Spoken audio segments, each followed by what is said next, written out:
Could you just kind of share a little bit of how you came up with it and why you wrote the book?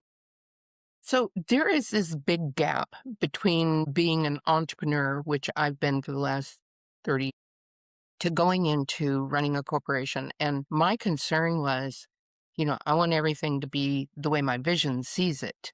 Right. But then if I'm hiring the best people, I can't step on them just to micromanage and make sure that every little detail that I need to have in place. So I started thinking about all these companies. Like there's a consulting group called Visage, and I used to teach some courses for them. I would go in and help some of the business owners, and I was really amazed at how 50% of the CEOs were typically like, it's got to be this way. They're very hard and fast. And, that was my dad. And so I didn't want to repeat that because it was his way or the highway. And I wanted to be able to have this flexibility of there's more than one way to do everything, and it doesn't have to be my way. And if it's more convenient for you and more productive for you to do it your way, then why would I force you to do it the way I see it? And so that's how the concept of the book got started. And the more of the CEOs that I started talking with,